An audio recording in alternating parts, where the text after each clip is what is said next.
seen essentially fail in the past. We're going off the premise that no matter how many awareness campaigns someone is exposed to, no matter how well someone is educated about all of this, most people are just never going to materially resist the destruction of the natural world. The International Energy Agency, which is usually a pretty conservative agency when it comes to making predictions that could hurt business, but even they only give us about 5 years until we're locked into irreversible climate change. So we're really running out of time for that mass movement. As much as I'd love to see it, there's not a whole lot of time for that to materialize in a way that can effectively stop the destruction that we're seeing. So one way that we can talk about the difference between these types of movements is the difference between liberal and radical activism. So on the liberal side of the spectrum, we see that,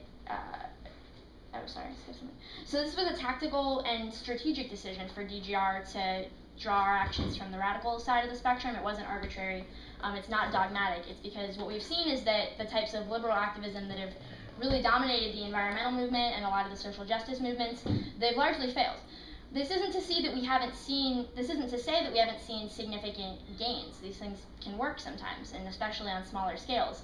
But it is to say that overall, just like Sam said, we are losing. As a movement towards our goals, we're not making it there. We're not making progress towards it. So before I got more involved in radical activism, the types of things that we're doing were really strictly liberal activism. I was doing a lot of protesting and organizing protests. I was doing a lot of petitioning, a lot of phone calls, a lot of lobbying. And I've seen these things work. I've seen enough phone calls stop a destructive bill from happening. I've seen minds change and people be galvanized to action. And I can't give enough credit to the activists I've known and that I continue to know for their dedication to these things, for the change that they can affect using these tactics. But I think something else that I've come to through doing that for years is, not wanting to sugarcoat the shortcomings of those things either. So we can talk about how they're useful, but if we're not going to talk about their failures, then we're probably not going to move forward. We're not going to learn how to use our tactics effectively unless we're going to be realistic about it. So when I say that we are experiencing economic disenfranchisement or environmental destruction or state repression or anything, it's really important to talk about what I mean when I say that word we. So this is one of the main differences between the liberal and radical approaches to activism, where in the liberal side of the spectrum, the individual is really the basic unit of social change. So it's the focal point of all meaningful change is the individual and what we can individually do. But on the radical side, it's a little bit different. It means making common cause with the people that share your condition, the groups that an individual draws power from. So we can mean community and solidarity and power. But we also have to be careful when we use that word and when we hear that word, because it can also be used as a tool of confusion and co-optation when we listen to the messages that are deployed at us from the state and from industry. As we've seen, those are pretty much the same interests, and they have a really big interest in making us identify with them, think that their interests are ours too. So, that word we is really loaded. We can't just throw it around like we know who we actually is. But, ceasing to identify with the exploiter, whether it's the capitalist or the masculinist, the white supremacist, whatever, that is a really good first step. We need to not be identified with these systems of power that are oppressing us. We need to de-identify. But if that's where we're going to stop, then we're dooming ourselves to failure. We can't stop there. So this is the heart of the ultimate failure of the current environmental movement, because we're taught to be the change we wish to see in the world, but we don't have any realistic strategy for expanding that change to the rest of the world around us. Personifying that change individually does not necessarily mean, in really every case I've ever seen, it doesn't mean that translates into material change on a grander scale. So on the liberal side, since the individual is seen as the focal point of all meaningful social change, we see a lot of activism that's focused on individual actions and on lifestyle choices. So, it's been centered on changing individual minds instead of changing the organizations and the institutions and those structures that actually perpetuate the materiality of the destruction. It's not our mindset, it's the circumstances that surround us. So the liberal movement has taught us that personal consumer choices, individual lifestyle actions, they're the Hail Mary of activism, and that all meaningful social change happens within arenas of our own personal control. But like I said, it doesn't usually have a realistic strategy for how to expand that change to the world around us and to make it systemic instead of individual. And we can see this trend everywhere. We see it in the popular Go Green movement. We see it in a lot of greenwashing or bright green corporate campaigns. We see it in, buy this product, save the world. It doesn't pan out when you try to expand that to a larger scale. We can't recycle or buy our way to a cleaner planet, not when systemic destruction is happening around us every day. We see it in the trend towards gardening, recycling, bringing personal carbon footprints down. And it's really important to be clear that there's not anything wrong with these things. I mean, some of the consumer choices clearly aren't doing anything, but when it comes to living more simply and using less resources, there's nothing wrong with that. That's something that all of us should be doing, and it does help in a small way.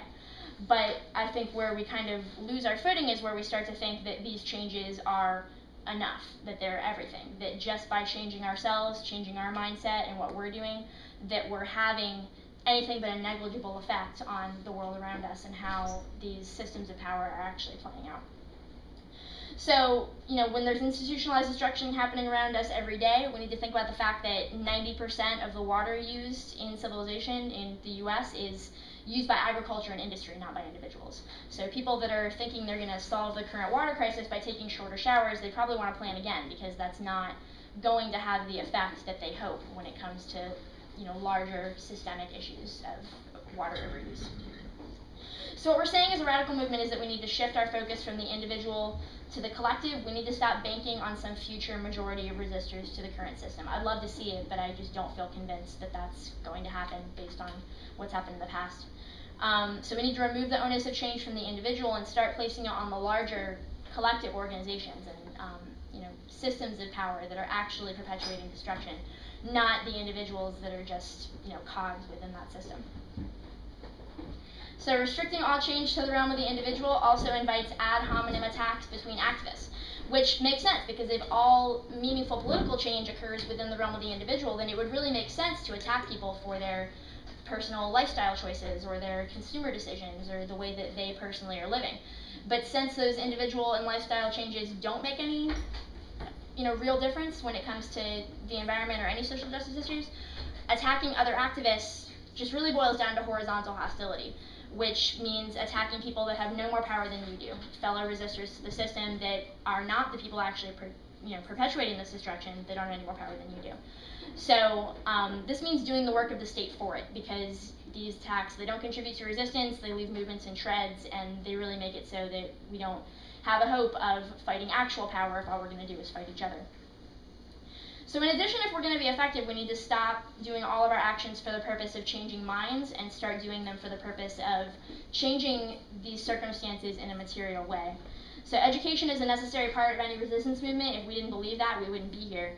But education can only be effective if it gets people to act. Until people act, our ideas are only symbols, and symbols don't create change on their own. So something that really illustrated this to me is that at Yale they did a study recently by the National Science Foundation that showed that what people learn about climate change, the information they have, doesn't really contribute to their attitude very much at all. Not as anywhere near as much as the values that their community holds. So if they live somewhere where the commonly accepted opinion is that global warming is a hoax and that environmentalists are hippies and dropouts and aren't doing anything useful with their lives, then they're going to keep acting business as usual, because they're not going to believe these things unless they have a community to support those values. So no matter how many clever ad campaigns or awareness campaigns that people are exposed to, it's not really going to matter if their community doesn't support them taking material action to resist. So part of this inaction, another part of it, is learned helplessness. So even if we acknowledge that problems exist, we believe that resistance would be pointless or would be futile. And those in power encourage this. It's really in their interest to have us thinking that this is normal, it's unstoppable, it's the natural order of things. And they also try to get us to fix blame for environmental destruction on ourselves. Like, how can you criticize us? You drive a car, you wear all these mass-produced products, you buy this plastic. If they can get us to blame ourselves, then we're not pointing responsibility where it really should be, on the larger material organizations that actually perpetuate this system in a way that individual decisions don't. So once they've convinced us that it's all our fault, that it's always been this way, and that the continual trauma of this system is normal and natural, random and unexplainable, they've pushed us into learned helplessness and an inability to fully resist that at all. So educating, protesting, writing letters to governors, organizing flash mobs, they can be useful tools, especially on smaller scales. But the bottom line is that these actions are not enough on their own. And we know this because these are the kinds of actions that have really dominated the environmental and the social justice movements so far. I mean, Sam mentioned that it's been 50 years since Silent Spring came out, and it's been a lot of liberalism, it's been a lot of individual actions, and it hasn't made a credible effect. It hasn't really even meaningfully mitigated the destruction of the earth, much less halted it in the way that we need to happen. So this is because we can't simply will our way out of oppressive circumstances. Oppression is not a mindset. And any person from a historically marginalized class could tell you that. If we could understand the languages of the plants and animals that are being systematically devoured by this system, I bet they would tell us that too. And the idea that individuals can free themselves from subjugation by changing their mindset or by changing their individual actions, it ignores the fact that physical, material structures are actually what hold the subjugated in their place. So Marilyn Frye is a radical feminist author who wrote a lot on this subject, and she wrote that oppression is a system of interrelated barriers and forces which reduce, immobilize, and mold people who belong to a certain group and affect their subordination to another group, individually to individuals of that group, or as a group to that group. So when these material structures that hold the subjugated in their place, when those are ignored, oppression looks to us to be either natural or voluntary. And we can see this play out in a lot of our cultural narratives about poverty, about deprivation, about brutality, that either people are naturally supposed to be that way or they're somehow choosing to be oppressed. So why is that prisoner in that cell? If we're not looking at the material structure, the bars, the state system that put her there, we're only seeing one bar at a time, and we wonder, why doesn't she just walk around it to her freedom? So if we don't see that, then we think, oh, well, she must just be meant to be there, meant to be in prison, meant to be oppressed. Or we think she's somehow choosing to be there, choosing to be in those structures. But if we refuse to accept either of those options, then we need to address how those material structures, those bars, are fitting together to hold her in that position. So we know, or we should know, that women and people of color and indigenous populations and living ecological systems, other marginalized classes, they're not meant to be subordinated or dominated, but they've been subject to a brutal and unjust system of power that has kept them in that position against their will, not choosing to be there. So we can see this logical fallacy play out really often in the public reaction and even individual reactions to cases of abuse and rape, where responsibility for brutality is shifted to the victim instead of directed at the perpetrator. And the most effective way to draw attention from a rapist who's actually making the decision of whether to violate someone or not is to point the finger of blame at the victim who's had all control ripped away. So how we see this happen is that all the responsibility is put onto women, who then have to be hyper-conscious of what they're wearing and how they're walking and where they're going and whether they drink, because they have to have the responsibility for avoiding that brutality, instead of pointing the finger at people who are actually making the choice to put that brutality onto people. And that's a really effective way that we, get that responsibility shifted from the actual perpetrator.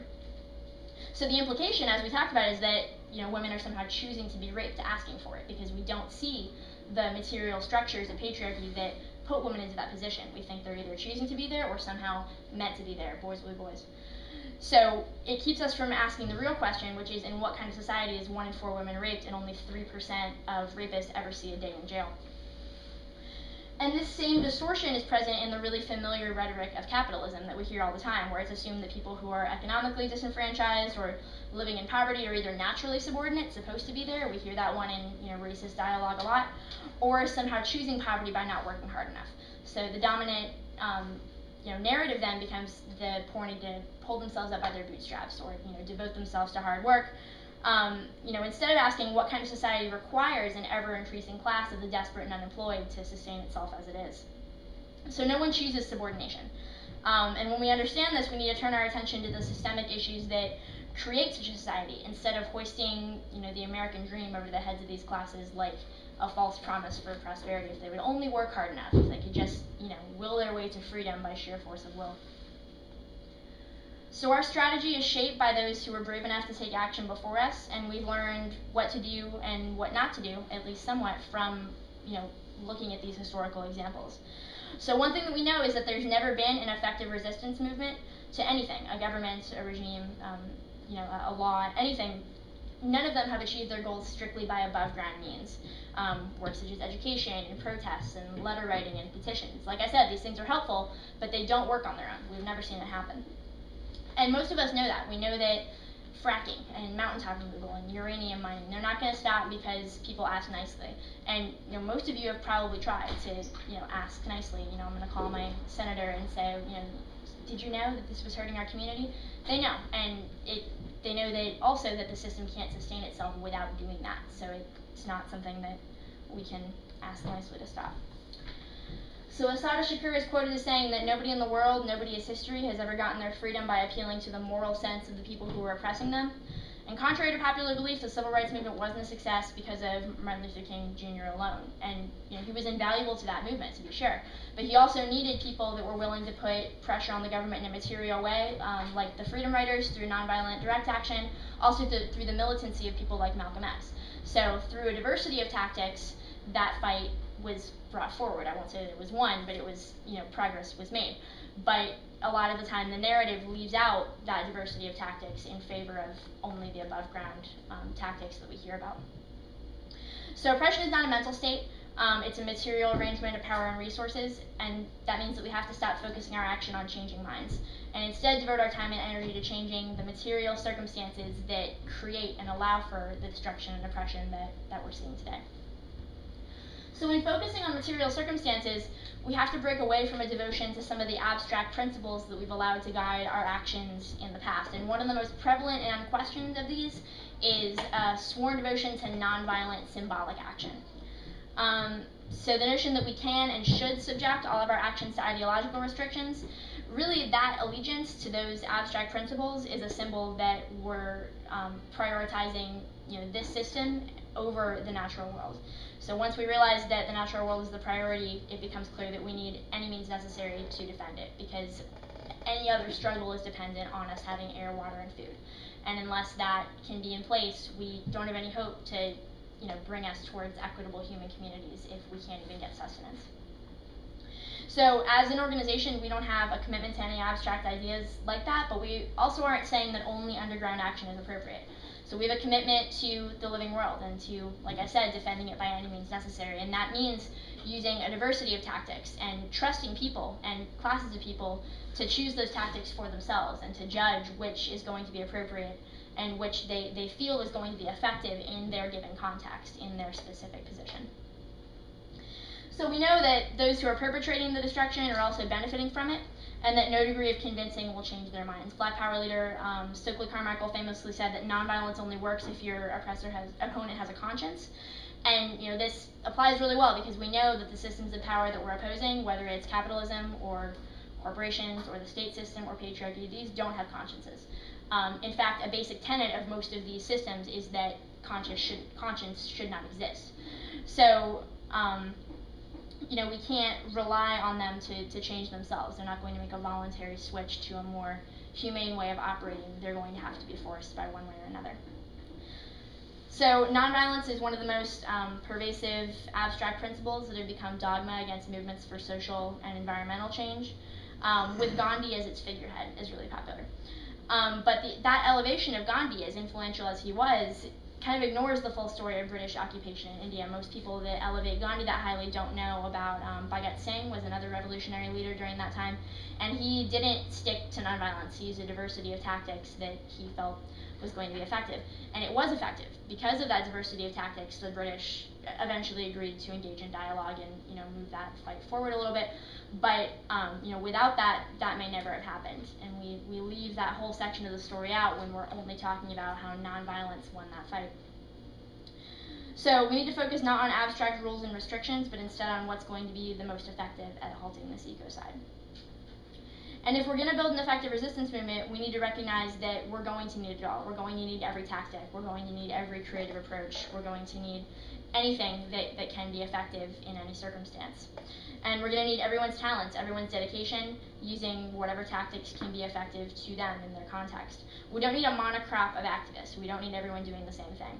We need a diverse and a thriving culture of individuals and communities that are willing to oppose destruction in whatever ways that they can. A really great example of this kind of culture was necessary for making the Montgomery Bus Boycott successful. So a boycott's only effective if it's targeted very specifically at a weak spot in the market, if a lot of people can be doing it at once. This is why we see boycotts being effective on really small scales, but really symbolic when they're on very large scales. So the Montgomery Bus Boycott was kind of a perfect storm example of when a boycott can work. And those who stopped riding the bus in Montgomery, they needed to change a lot of things in their daily lives in order to make that work. There needed to be transportation set up for people that needed to get to work. There needed to be a lot of prisoner solidarity. There needed to be, a lot of that above ground support, and it all needed to come together very specifically. And the community stepped up. They made it possible for everyone to do this for a long enough time that it had a real impact. So, like I said, there was prisoner solidarity, public endorsement, financial contributions, and even simple kinds of material support like food and housing and transportation. These are all essential ways for active and not so active resistors to engage in fighting back. And this kind of support for frontline activists is what needs to grow deep roots in any resistance movement that intends to actually win. So, contrary to some beliefs, women have not yet been liberated, changing gears a little bit. So, strong and influential activists have been fighting for generations for women to be elevated from their positions below and behind men, but just the routine violence acted out against women in our culture is evidence enough that this hasn't happened. A recent article on violence against women in El Salvador said that only 6% of the 8,108 complaints of sex crimes actually led to convictions between January 2008 and July 2010. And the World Health Organization estimates that 1 in 4 women will be raped, beaten, coerced into sex, or otherwise abused in her lifetime, sometimes with fatal consequences. Every 15 seconds, a man batters a woman. It's the most common violent crime in the United States, not terrorism, as we've probably been led to believe by the news. The high rate of violence is not coincidental or just the way things are. It's what comes from deliberate socialization of men to dominate, control, and oppress women. It's on purpose. We see it in our media. We see it in the way that people are brought up. This is ingrained, deeper than most other things in our culture. So the oppression of women is something that I can talk about from experience. It's something that I've dealt with and continue to deal with. But I've never experienced, obviously, the kind of oppression that comes with being a person of color in a civilized culture. So it's not something that I can speak on, but that doesn't mean that there's not important things to be said. So I want to read a statement that was written by the DGR People of Color Caucus about how environmental and social justice activism movements often perpetuate these systems of racial oppression even when they're trying to resist them. So for far too long, activist groups have failed when it comes to effectively working with people of color in fights for social and environmental justice. Underlying this in part is the belief that people of color are too ignorant to understand the complexities of systematic oppression in its varied forms. To believe that people of color won't get it is to completely disregard the experiences of those who have been fighting back and resisting for far longer, people for whom the sickness of civilization is not a mere abstraction known in books and documentaries, but a fundamental reality of everyday life. When people of color embrace militant resistance against the dominant culture, it's often greeted with criticism and condemnation by white activists who speak of peace and reform from the comfort and safety of their privilege. While many privileged whites have rightly chosen to resist this culture that's been waging war against the earth, the tendency is to forget that people of color have been at war since first contact with white colonialism. The indigenous to North and South America have been resisting Western civilization's all-consuming greed since the time of Columbus. Blacks first set foot on this land of the free and chains and have been resisting for centuries against the physical and mental enslavement of white colonialism. The racial gap must be bridged by any movement which seeks to successfully oppose and dismantle systems of white supremacy, patriarchy, and capitalism. Systems that manifest themselves quite visibly in the many forms of terror, exploitation, and ecocide, which comprise the daily functions of an industrialized nation. So, this vision of a culture of resistance, and that includes, giving agency back to people that have been marginalized the most by these systems, it's rarely seen in mainstream activism, and this lack of dedicated communities is apparent in the lack of effectiveness of modern movements. And this isn't to deny the history of activism in the developed world. Many people are working really hard to stop racial oppression, to stop the oppression of women, to stop poverty, and all of these symptoms of civilization. But when people talk about strategy, where does it lead? And where is the endpoint for most of these attempts at change? So we talk about this campaign or that action, this protest, that lockdown, this tree sit, that, anything. And we wonder, where is that supposed to end? How do these fit into a larger strategy? And the answer is that they don't. There are a lot of things that ripple outwards from civilization. There's a lot of symptoms to deal with. It's understandable that we're, have a lot on our hands to deal with. But if we're not looking at these as symptoms, as just parts of a larger pattern and structure, then all of those actions are going to eventually fall flat unless we can make those gains and then hold on to them in order to continue progressing towards an actual just and equitable community. So what's missing? What has prevented pervasive change in the human condition? So the next section we're going to talk about is strategy, and we feel like a lot of the failures of modern activism can be traced back to a lack of that overall strategy, an overall context that ties each and every action into a larger struggle, which will, if we can be effective, end the type of destruction and ecocide and oppression that we're seeing all tied together in the culture that we have now. So we need a resistance movement that's akin to ones that have come before. People have done effective things in the past, and we need to learn from them. But it needs to be nestled in the context of what we're actually dealing with today. It needs to get to the root of the problem. It needs to address civilization at its root instead of only dealing with these, kind of disparate symptoms that are happening. So that of civilization, capitalism, and the culture that it's created to justify its existence. More importantly, the trees, the animals, the rivers, lakes, and oceans, future generations of humans and non-humans alike, they need every action and thought, and especially our deeds, to come from a place of all-out resistance. So in the past, when we've finished with this second section, we have kind of taken a small break. We've wanted to talk to people, see if there's any